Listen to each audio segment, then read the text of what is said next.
इस वीडियो में मैं आपसे बात करूंगा, जैसा कि आप सभी को मालूम है रीट पात्रता परीक्षा का आयोजन फरवरी के लास्ट वीक में किया जा रहा है। तो इस बीच मैं आपके लिए लेके आया हूं रीट परीक्षा में पूछे गए शिक्षा मनोविज्ञान के 175 प्लस एमसीक्यू प्रश्नों में पार्ट फर्स्ट की चर्चा करूंगा और डेली ये क्लास आपको इसी समय इस यूट्यूब चैनल पर देखने को मिलेगी। इसलिए अगर अभी तक आपने चैनल सब्सक्राइब नहीं किया तो चैनल जरूर सब्सक्राइब करें, नोटिफिकेशन भी ऑन रखिए। पेपर के बाद पेपर का एनालिसिस भी आपको इसी यूट्यूब चैनल के माध्यम से बताया जाएगा।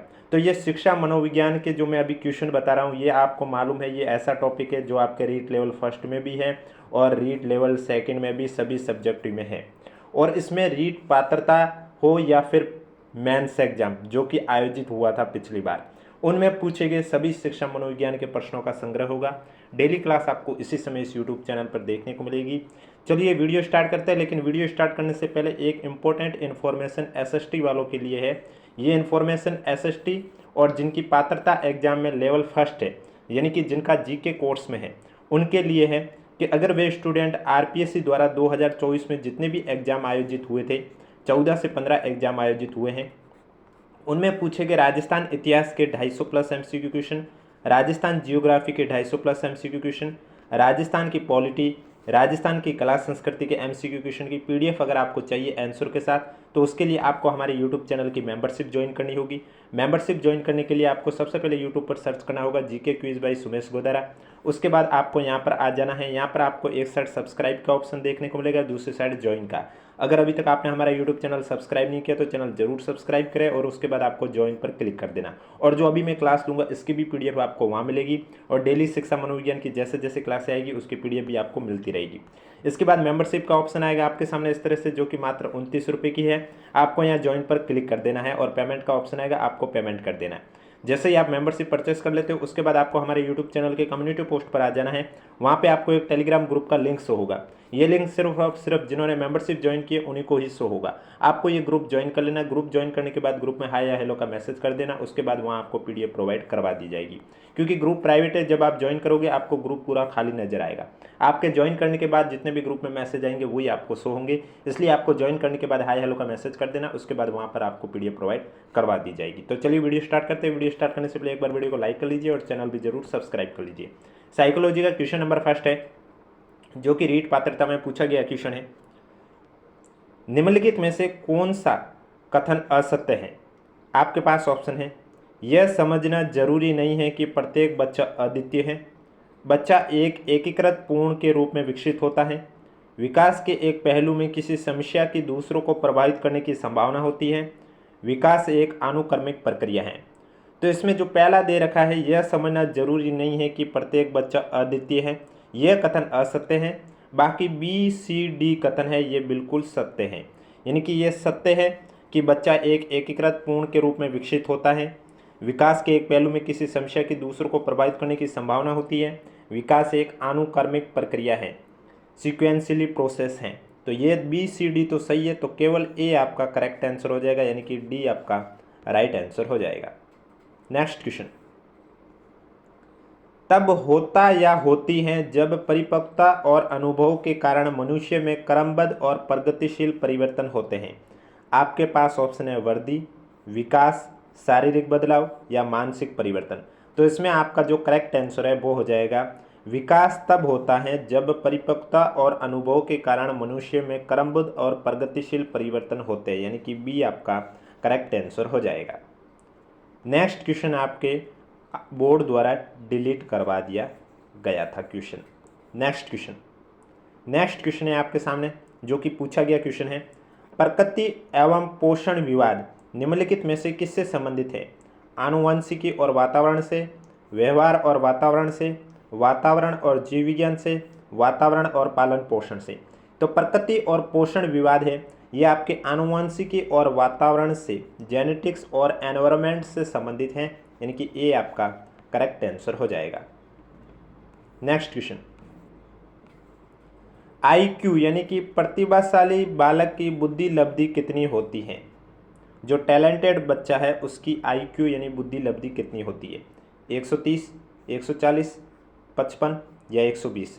तो इसमें आपका राइट आंसर हो जाएगा, टैलेंटेड बच्चा होता है उसका IQ होता है 140, यानी कि करेक्ट आंसर हो जाएगा बी। नेक्स्ट क्वेश्चन, स्कूलों को व्यक्तिगत भिन्नताओं का ध्यान रखना चाहिए क्योंकि प्रत्येक छात्र को विशिष्ट महसूस करवाने हेतु, छात्रों के बीच अंतर को कम करने हेतु, छात्रों और छात्राओं की क्षमताओं और प्रदर्शन को नहीं जानने के लिए, समझने के लिए छात्र सीखने में समर्थ या असमर्थ क्यों हो रहे। तो स्कूलों को व्यक्तिगत भिन्नताओं का ध्यान रखना चाहिए क्योंकि समझने के लिए छात्र सीखने में समर्थ या असमर्थ क्यों हो रहे, इसका ध्यान रखना चाहिए। डी आपका राइट आंसर हो जाएगा। और इसकी पीडीएफ आपको आंसर के साथ चाहिए तो उसके लिए अगर अभी तक आपने हमारे यूट्यूब चैनल की मेंबरशिप ज्वाइन नहीं की है तो यूट्यूब चैनल की मेंबरशिप ज्वाइन कीजिए। उसके बाद कम्युनिटी पोस्ट पर आपको हमारा एक टेलीग्राम ग्रुप का लिंक शो होगा, वो आपको ज्वाइन कर लेना है। ज्वाइन करने के बाद ग्रुप में हाई हेलो का मैसेज कर देना, उसके बाद वहाँ पर आपको पीडीएफ प्रोवाइड करवा दी जाएगी। नेक्स्ट क्वेश्चन है, 16 वर्ष आयु का बच्चा बुद्धि लब्धि परीक्षण में 75 अंक प्राप्त करता है तो उसकी मानसिक आयु कितने वर्ष होगी। आईक्यू से क्वेश्चन जरूर बनता है, चाहे उसका फॉर्मूले से कुछ क्वेश्चन पूछ ले या फॉर्मूला पूछ ले, दे दे आईक्यू का फॉर्मूला कौन सा सही है और उसमें आपको 4 ऑप्शन दे दे, या इस तरह से क्वेश्चन दे दे आपको अंक दे दे, बच्चे बुद्धि लब्धि परीक्षण के बारे में मानसिक आयु पूछ ले, या फिर किसी का आईक्यू लेवल के बच्चा बहुत टैलेंटेड है तो उसका आईक्यू लेवल कितना होना चाहिए, ऐसा क्वेश्चन जरूर बनेगा। यहाँ आपके पास ऑप्शन है 8, 14, 15 या 12। तो इसमें जो आपका करेक्ट आंसर है वो हो जाएगा 12, यानी कि डी आपका करेक्ट आंसर हो जाएगा। नेक्स्ट क्वेश्चन, प्रत्येक व्यक्ति का कार्य निश्चित योग्यताओं का प्रतिबिंब होता है। किसी विशेष कार्य को करने में व्यक्ति अपनी समस्त मानसिक योग्यताओं में से कुछ को प्रतिदर्श के रूप में चुनाव कर लेता है। यह सिद्धांत किसने दिया है। थॉर्नडाइक ने, थ्रस्टन ने, गिलफोर्ड ने, थॉमसन ने। तो इसमें आपका राइट आंसर हो जाएगा, प्रत्येक व्यक्ति का कार्य निश्चित योग्यताओं का प्रतिबिंब होता है। किसी विशेष कार्य को करने में व्यक्ति अपनी समस्त मानसिक योग्यताओं में से कुछ को प्रतिदर्श के रूप में चुनाव कर लेता है। यह सिद्धांत थॉमसन ने दिया था। डी आपका करेक्ट आंसर हो जाएगा। नेक्स्ट क्वेश्चन, निम्न में से कौन सी व्यक्तित्व मापन की प्रक्षेपी विधि है। निर्धारण मापनी, अवलोकन, साक्षात्कार, कथानक संप्रत्यक्षण परीक्षण। तो इसमें आपका राइट आंसर हो जाएगा कथानक संप्रत्यक्षण परीक्षण व्यक्तित्व मापन की प्रक्षेपी विधि है। डी आपका करेक्ट आंसर हो जाएगा। नेक्स्ट क्वेश्चन है आपके सामने, सृजनात्मक मुख्यतः किससे संबंधित है। अति सक्रियता, कम बोधगम्यता, अभिसारी चिंतन, अपसारी चिंतन। तो सृजनात्मकता मुख्यतः किससे संबंधित है। करेक्ट आंसर आपका हो जाएगा अपसारी चिंतन से संबंधित है, यानी कि डी आपका करेक्ट आंसर हो जाएगा। नेक्स्ट क्वेश्चन, निम्नलिखित में से कौन सी स्थिति समायोजन को बढ़ावा देती है। तीव्र चिंता, अपराध बोध के बारे में जुनूनी सोच, बीमारी का डर, विक्षिप्त भय और चिंता से मुक्ति। तो कौन सी स्थिति जो समायोजन को बढ़ावा देती है, इसमें राइट आंसर हो जाएगा विक्षिप्त भय और चिंता से मुक्ति, यानी कि डी आपका करेक्ट आंसर हो जाएगा। नेक्स्ट क्वेश्चन है, प्रतिभाशाली बालक के लक्षण क्या है। अभिव्यक्ति में नवीनता, जिज्ञासा, वार्तालाप प्रियता या अति सक्रियता। तो जो प्रतिभाशाली बालक के लक्षण है वो क्या है, आपका राइट आंसर हो जाएगा इसमें अभिव्यक्ति में नवीनता और जिज्ञासा, यानी कि पहला और दूसरा, बी आपका करेक्ट आंसर हो जाएगा। नेक्स्ट क्वेश्चन, बुद्धि लब्धि के लिए निम्नलिखित फॉर्मूला किसने दिया था। बुद्धि लब्धि इक्वल टू मानसिक आयु अपॉन कालानुक्रमिक आयु इंटू 100। ये फॉर्मूला किसने दिया था। विलियम स्टर्न ने, टर्मन ने, बिन्ने ने या गाल्टन ने। तो इसमें आपका राइट आंसर हो जाएगा, ये फॉर्मूला दिया था टर्मन ने। IQ इक्वल टू मानसिक आयु अपॉन कालानुक्रमिक आयु इंटू 100। तो आप देख सकते हैं IQ से इसी पेपर में आपको कितने क्वेश्चन देखने को मिल गए हैं। एक में फॉर्मूला पूछ लिया, एक में पूछ लिया फॉर्मूला किसने दिया, एक इसी फॉर्मूले से न्यूमेरिकल पूछ लिया जो कि अभी मैंने आपको ऊपर बताया था। एक साइड आपका दिया रखा था 75 दे रखा था IQ और मानसिक आयु का पूछा था इंटू 100 करना था, और यहाँ पर एज कालानुक्रम आयु जो कितनी दे रखी थी आपके, वो आपके दे रखी थी 16 वर्ष। तो इस क्वेश्चन को भी इसी फॉर्मूले से आपको सॉल्व करना था। 16 इक्वल टू आप करते x अपॉन 75 इंटू 100, सॉरी यहाँ होगा 75, यहाँ होगा 16 इंटू 100। जब आप इसको सॉल्व करते ये 4, ये 3, 4 में ये 4, 4 तिया 12, मानसिक आयु इसमें आपके 12 आई थी, इसी फॉर्मूले से आया था। नेक्स्ट क्वेश्चन, रवि का बुद्धि परीक्षण इंगित करता है कि वो औसत से लेकर औसत से अधिक बुद्धिमत्ता की श्रेणी में आता है। हालांकि पढ़ने, वर्तनी, सामाजिक विज्ञान और विज्ञान में उसके ग्रेड बहुत कम है। उसके गणित के ग्रेड काफ़ी अधिक है। रवि लेखन कौशल में अच्छा है। रवि में अधिक संभावना किसकी है? डिसकैल्कुलिया यानी कि गणित से संबंधित विकृति, डिसग्राफिया यानी कि लेखन से संबंधित विकृति, डिसलेक्सिया यानी कि पढ़ने से संबंधित विकृति, डिसफेजिया यानी बोलने से संबंधित विकृति। अब देखो क्वेश्चन में ये लिखा हुआ है कि रवि का बुद्धि परीक्षण इंगित करता है कि वो औसत से लेकर औसत से अधिक बुद्धिमत्ता की श्रेणी में आता है, यानी कि वो आईक्यू की किस श्रेणी में आता है? औसत से अधिक की श्रेणी में। हालांकि पढ़ने, वर्तनी, सामाजिक विज्ञान और विज्ञान में उसके ग्रेड बहुत कम हैं। उसके गणित के ग्रेड काफ़ी अधिक है। रवि लेखन कौशल में अच्छा है। रवि में संभावना अधिक है। देखो गणित के ग्रेड अधिक है तो उसमें गणित से संबंधित कोई विकृति है नहीं। वो लेखन कौशल में भी अच्छा है, इसका मतलब उसके लेखन से संबंधित भी कोई विकृति नहीं है। लेकिन यहाँ लिखा हुआ पढ़ने में उसके ग्रेड बहुत कम है। वर्तनी में, पढ़ने में ग्रेड कम है यानी कि उसके पढ़ने से संबंधित ही विकृति होगी। डिसलेक्सिया करेक्ट आंसर हो जाएगा। सी आपका करेक्ट आंसर हो जाएगा। नेक्स्ट क्वेश्चन, सीखना व्यवहार में उत्तरोत्तर सामंजस्य की एक प्रक्रिया है। यह कथन किस शिक्षाविद के द्वारा दिया गया? Skinner, Woodworth, Crow and Crow, Gates and अन्य। तो इसमें आपका राइट आंसर हो जाएगा सीखना व्यवहार में उत्तरोत्तर सामंजस्य की एक प्रक्रिया है। यह कथन स्किनर के द्वारा दिया गया था। ये आपका करेक्ट आंसर हो जाएगा। नेक्स्ट क्वेश्चन, कक्षा 2 की एक छात्रा सृष्टि को अध्यापिका ने मूल गणित विषय के सवाल करवाए। अगले दिन उसने बाजार में सामान खरीदने के उपरांत दुकानदार द्वारा की गई योग की गलती को चिन्हित करके सही करवाया। यह अधिगम का कौन सा प्रकार है? नकारात्मक स्थानांतरण, सकारात्मक स्थानांतरण, द्विपक्षीय स्थानांतरण, शून्य स्थानांतरण। तो उसने दुकानदार द्वारा की गई योग की गलती को चिन्हित करके सही किया, यानी कि उसने पॉजिटिविटी ट्रांसफर किया है। सकारात्मक स्थानांतरण हो जाएगा, यानी कि बी आपका करेक्ट आंसर हो जाएगा। नेक्स्ट क्वेश्चन, उससे पहले एक बार वीडियो को लाइक नहीं किया तो एक बार वीडियो को लाइक कर लीजिए, चैनल भी जरूर सब्सक्राइब कर लीजिए, क्योंकि आपको इस यूट्यूब चैनल पर रीट पात्रता के लिए शिक्षा मनोविज्ञान के PYQ के क्वेश्चन करवाए जा रहे हैं। एक व्यक्ति में एक समय पर दो विपरीत इच्छाओं का होना क्या कहलाता है? द्वंद्व, कुंठा, चिंता, दबाव। तो एक समय पर दो विपरीत इच्छाओं का होना कहलाता है आपका द्वंद्व, यानी कि कॉन्फ्लिक्ट। ये आपका करेक्ट आंसर हो जाएगा। नेक्स्ट क्वेश्चन है, निम्न में से किस सिद्धांत को पुनर्बलन का सिद्धांत भी कहते हैं? क्रिया प्रसूत अनुबंधन सिद्धांत, उद्दीपक अनुक्रिया सिद्धांत, शास्त्रीय अनुबंधन सिद्धांत या अंतर्दृष्टि सिद्धांत। तो किस सिद्धांत को पुनर्बलन का सिद्धांत भी कहते हैं? क्रिया प्रसूत अनुबंधन सिद्धांत को पुनर्बलन का सिद्धांत कहते हैं। ये आपका करेक्ट आंसर हो जाएगा।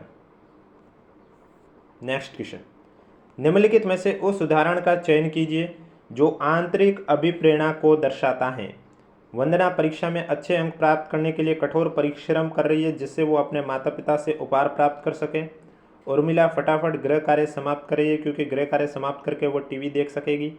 इला बहुत सारी पुस्तकें पढ़ रही है, क्योंकि वो जिले में प्रथम स्थान प्राप्त करके विद्यालय के नाम जिला स्तर पर रोशन करना चाहती है। मेगा अपने परियोजना कार्य के लिए विभिन्न स्रोत तलाश रही है, क्योंकि वो नई जानकारी प्राप्त करने में रुचि रखती है। तो आंतरिक अभिप्रेरणा को दर्शाता है इनमें से कौन सा?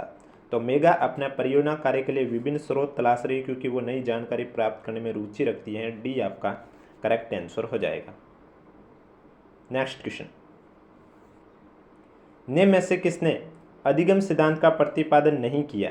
Thorndike, Skinner, Kohler, BS Bloom. किसने अधिगम सिद्धांत का प्रतिपादन नहीं किया है? आपका राइट आंसर हो जाएगा BS ब्लूम ने अधिगम सिद्धांत का प्रतिपादन नहीं किया है। डी आपका करेक्ट आंसर हो जाएगा। नेक्स्ट क्वेश्चन है आपके सामने, बार बार बच्चों को सजा से बचने या इनाम पाने के सीखने की गतिविधियों में संलग्न होने के लिए कहना क्या दर्शाता है? उनकी बाहरी प्रेरणा को कम करता है, उनकी आंतरिक प्रेरणा को बढ़ाता है, बच्चों के लक्ष्य प्रदर्शन की बजाय महारत हासिल करने के प्रति ध्यान केंद्रित करने के लिए प्रोत्साहित करता है, बच्चों की प्राकृतिक रुचि और सीखने में शामिल होने की जिज्ञासा को कम करता है। तो बार बार बच्चों को सजा से बचने या इनाम पाने के लिए सीखने की गतिविधियों में संलग्न होने के लिए कहना क्या दर्शाता है? बच्चों की प्राकृतिक रुचि और सीखने में शामिल होने की जिज्ञासा को कम करता है, यानी कि डी आपका करेक्ट आंसर हो जाएगा। RTE एक्ट 2009 के अनुसार शिक्षकों के लिए प्रति सप्ताह काम के निर्धारित घंटे हैं 40, 42, 45, 48। तो आपका राइट आंसर हो जाएगा 45 घंटे प्रति सप्ताह काम के निर्धारित घंटे हैं। सी आपका करेक्ट आंसर हो जाएगा। नेक्स्ट क्वेश्चन, निम्न में से कौन सा एक उत्तम परीक्षण की विशेषताओं से भिन्न है? विश्वसनीयता, वैधता, वस्तुनिष्ठता, अभिक्षमता। कौन एक उत्तम परीक्षण की विशेषताओं से भिन्न है? आपका राइट आंसर हो जाएगा अभिक्षमता, यानी कि डी आपका करेक्ट आंसर हो जाएगा। नेक्स्ट क्वेश्चन, शिक्षार्थी केंद्रित पाठ्यक्रम में निम्नलिखित में से कौन सबसे महत्वपूर्ण है? अध्यापक, बच्चा, विषय वस्तु, वातावरण। तो शिक्षार्थी केंद्रित पाठ्यक्रम में निम्नलिखित में से कौन सबसे महत्वपूर्ण है? बच्चा सबसे महत्वपूर्ण है, यानी कि बी आपका करेक्ट आंसर हो जाएगा। नेक्स्ट क्वेश्चन है आपके सामने, एक चिंतनशील शिक्षक कक्ष में ऐसी परिस्थिति उत्पन्न करता है कि छात्र व्याख्यान सुन सके, कक्ष में शिक्षक के व्याख्यान के नोट्स ले सके, कक्ष में अनुशासन बनाए रखें, छात्रों और शिक्षक में पारस्परिक अंतक्रिया को प्रोत्साहन मिले। तो एक चिंतनशील शिक्षक कक्ष में ऐसी परिस्थिति उत्पन्न करता है कि छात्रों और शिक्षक में पारस्परिक अंतक्रिया को प्रोत्साहन मिले। डी आपका करेक्ट आंसर हो जाएगा।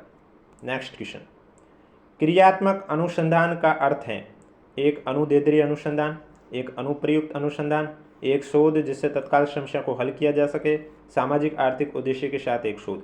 तो क्रियात्मक अनुसंधान का अर्थ है आपका एक शोध जिससे तत्काल समस्या को हल किया जा सके। सी आपका करेक्ट आंसर हो जाएगा। NCF 2005 के अनुसार एक शिक्षक की भूमिका होनी चाहिए अनुमोदक, सुविधादाता, आधिकारिक, तानाशाह। तो NCF 2005 के अनुसार एक शिक्षक की भूमिका है वो सुविधादाता होनी चाहिए। बी आपका करेक्ट आंसर हो जाएगा। नेक्स्ट क्वेश्चन, मूल्यांकन का उद्देश्य क्या होता है? बच्चों को मंद शिक्षार्थी और प्रतिभाशाली बच्चों के रूप में अंकित करने के लिए, उन बच्चों की पहचान करने के लिए जिन्हें औपचारिक उपाय की आवश्यकता है, सीखने की कठिनाइयों और समस्या क्षेत्रों का निदान करने के लिए, उस सीमा तक प्रतिपुष्टि प्रदान करना जहां तक हम उत्पादनशील जीवन के लिए शिक्षा प्रदान करने में सफल रहें। तो मूल्यांकन का उद्देश्य क्या होता है? उस सीमा तक प्रतिपुष्टि प्रदान करना जहां तक हम उत्पादनशील जीवन के लिए शिक्षा प्रदान करने में सफल रहे हैं। डी आपका करेक्ट आंसर हो जाएगा। नेक्स्ट क्वेश्चन है आपके सामने, एक साइड विकास के सिद्धांत का नाम है और दूसरी साइड उस सिद्धांत का वर्णन है। आपको सम्मिलित करके करेक्ट आंसर बताना है। समीप यानी दूराभिमुख दिशा, इसमें हो जाएगा शरीर के केंद्र से बाहर की ओर वर्दी। सिर पदाभिमुख दिशा यानी कि सिर से पैर का क्रम। अंतःवैयक्तिक भिन्नताएं यानी कि विभिन्न बच्चे भिन्न भिन्न दर से बढ़ते हैं। अंतरावैयक्तिक भिन्नताएं यानी कि किसी एक बच्चे में विकास की दर विकास के एक क्षेत्र की अपेक्षा दूसरे से भिन्न हो सकती है। DABC करेक्ट आंसर आपका हो जाएगा ए। नेक्स्ट क्वेश्चन, विकास किससे किसकी ओर बढ़ता है? सामान्य से विशिष्ट की ओर, जटिल से कठिन की ओर, विशिष्ट से सामान्य की ओर, साधारण से आसान की ओर। तो विकास यानी डेवलपमेंट आपके सामान्य से विशिष्ट की ओर बढ़ता है। ए आपका राइट आंसर हो जाएगा। तो ये थे आज के क्वेश्चन, शिक्षा मनोविज्ञान के क्वेश्चन जो कि रीट में पूछे गए क्वेश्चन हैं। कल भी आपको इसी समय ये क्लास देखने को मिलेगी और क्लास की PDF और इसके अलावा जिनके रीट पात्रता परीक्षा लेवल फर्स्ट है, जिनके GK कोर्स में है, या फिर रीट लेवल सेकंड में SST वाले जिनके GK सिलेबस में, इन दोनों के लिए अगर आपको RPSC द्वारा 2024 में जितने भी एग्जाम आयोजित हुए उनमें पूछे गए राजस्थान इतिहास के 250 plus MCQ question, Rajasthan geography के 250 plus MCQ question, Rajasthan polity के MCQ क्वेश्चन, राजस्थान कला संस्कृति के MCQ क्वेश्चन, इन सब की PDF आंसर के साथ अगर आपको चाहिए तो उसके लिए अगर अभी तक आपने हमारे YouTube चैनल की मेंबरशिप ज्वाइन नहीं की तो जल्दी से जाकर YouTube चैनल की मेंबरशिप ज्वाइन कीजिए। उसके लिए सबसे पहले आपको हमारे YouTube चैनल पर आना होगा। अगर अभी तक चैनल सब्सक्राइब नहीं किया तो चैनल सब्सक्राइब कीजिए। एक साइड ज्वाइन का ऑप्शन है, आप ज्वाइन करना है। ज्वाइन पर क्लिक करने के बाद आपके सामने मेंबरशिप का इस तरह से पेज ओपन होगा जिसमें आपको 29 रुपये के नीचे मात्र ज्वाइन का ऑप्शन देखने को मिलेगा। यहाँ पर क्लिक करके पेमेंट का ऑप्शन होगा, मात्र 29 रुपये की पेमेंट करनी है। जैसे ही आप मेंबरशिप ज्वाइन कर लेते हो, मेंबरशिप परचेस कर लेते हो हमारे यूट्यूब चैनल की, उसके बाद आपको हमारे यूट्यूब चैनल के कम्युनिटी पोस्ट पर आ जाना है। वहाँ पे आपको एक टेलीग्राम ग्रुप का लिंक शो होगा।